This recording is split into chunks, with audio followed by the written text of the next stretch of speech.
The fork trembled in Richard Hale's hand as darkness crept further across his vision. 12 months. That's how long the world had been dissolving into gray shadows and blurred silhouettes. And not a single doctor could explain why. Where are you watching this from? Drop your city in the comments. People all over the world need to hear this story. Richard was worth $400 million. He had paid for the finest specialists in 3 countries. Every result came back the same. Idiopathic vision loss. Untreatable. Progressive. He had accepted his fate. Then one Tuesday morning, Rosa, his housemaid's 9-year-old daughter, tugged at his sleeve while Vanessa was out shopping. Her voice was barely a whisper, but every word detonated like a grenade inside his chest. "Mr. Richard, you're not really blind. It's your wife. She puts something in your food every single day." Richard's blood turned to ice. He didn't scream. He didn't confront Vanessa. Richard Hale became the most dangerous thing a man can become, a millionaire pretending to be helpless. He hired a private forensic analyst under complete secrecy. He stopped eating anything Vanessa prepared, faking every meal, every sip.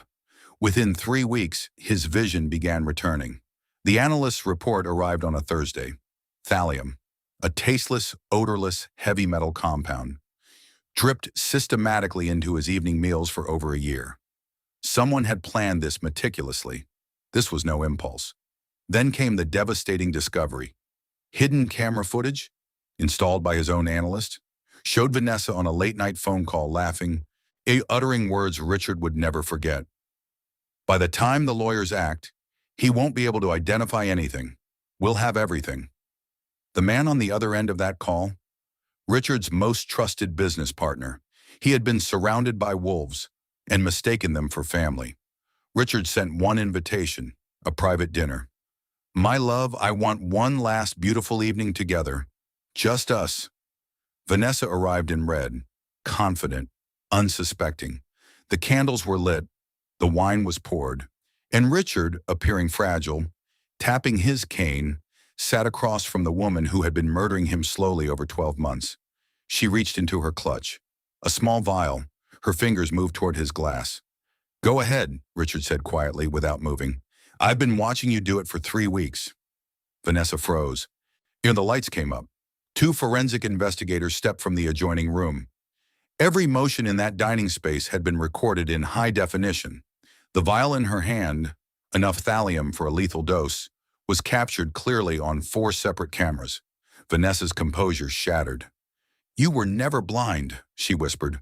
"No," Richard replied, his voice ice cold. "But I was foolish enough to trust you. That ends tonight."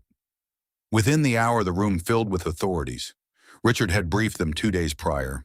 Every detail documented, every piece of forensic evidence cataloged and legally airtight. Vanessa was handcuffed where she sat, still in red, mascara fractured, the vial sealed inside an evidence bag beside her untouched wine glass.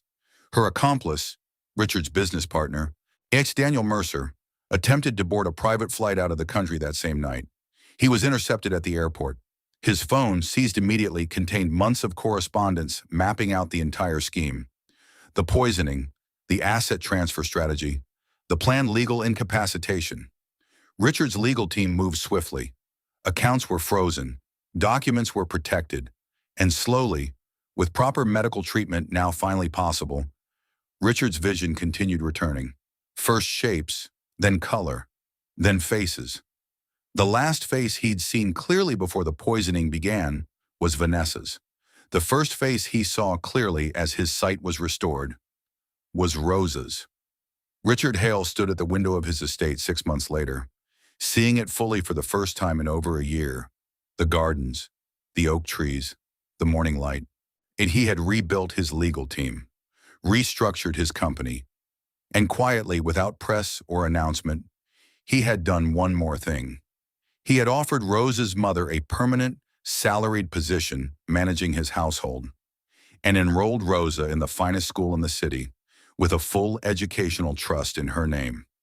A 9-year-old girl with nothing to gain had risked everything to tell him the truth, while people with everything had conspired to destroy him. The lesson is this: loyalty doesn't live in boardrooms or wedding rings.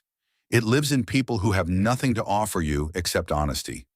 If this story moved you, subscribe, because every week we bring you stories that remind you who in your life is truly worth trusting. Share this with someone who needs to hear it today.